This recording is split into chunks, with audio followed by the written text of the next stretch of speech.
చిన్నప్పుడు తల మీద క్రాఫ్ అంత పెరిగిందంటే చాలు మా హెడ్ మాస్టరు చెవి మెలిపెట్టేవాడు. ఏంద్రా కటింగ్ చేయించుకోవా, జులపాలు పెట్టించుకుంటావా ఏంది అని కోప్పడేవాడు.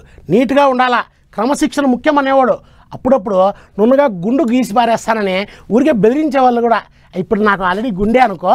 అయితే ఇక్కడ ఓ పంతులమ్మ అన్నంత పని చేసిందండి బాబో. పాపము ఆ పిల్లకాయ పరిస్థితి చూడండి ఎట్ట తయారైందో.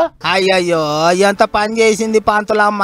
ఆగ చూడర్రి, అంత ఏలకలు కొరికినట్టే అయింది నెత్తి. సౌరం చేసిన ఆమె దువ్వెన్న పట్టుకొని అందాజ ఓ రేవు పొంటి అన్న కత్తిరియలేదు. గుడ్డెద్దు చేనులో పడ్డట్టు ఎట్లా పడితే అట్లా కత్తిరించి పాడైంది. ఎంత ఈ కారం తక్కువ చెప్పుర్రి.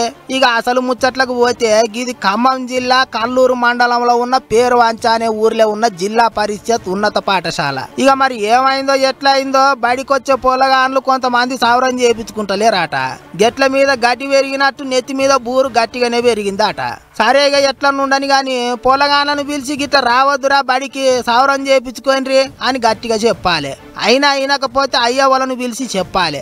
అంతేగాని ఇక్కడ శిరీష అనే ఇంగ్లీష్ పాఠాలు చెప్పే పంతులమ్మనే 15 మంది పొలగాళ్ళను వరుసెమ్మటి నిలబెట్టి కత్తెర తీసుకొని ఎట్లా పడితే అట్లా ఎంటికలు కత్తిరించి పాడేసింది.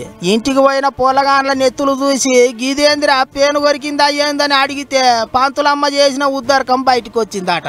గంతే పొలగాళ్ళ అయ్య వాళ్ళంతా బడికాడికి పోయి పంచాది మోపు చేసిండ్రు. గీదేం కత్తిరిచ్చుడు అమ్మా అని గట్టిగా కోపానికి వచ్చిండ్రట. అట్లిట్లా ముచ్చట పెద్ద ఆఫీసర్ల దాకా పోయిందట.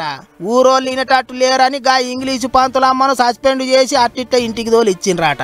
పొలగాన్లకు మంచి చెప్పుడు తప్పు కాదు గాని కత్తెర అందుకొని కత్తిరిచ్చుడే తప్పు అంటున్నారట ఊరోళ్ళు. అందుకే అన్నారు ఎవరు చేసే పని వాళ్ళే చేయాలి అని అనుకుంటారు ఈ ముచ్చట చూసిన పబ్లిక్.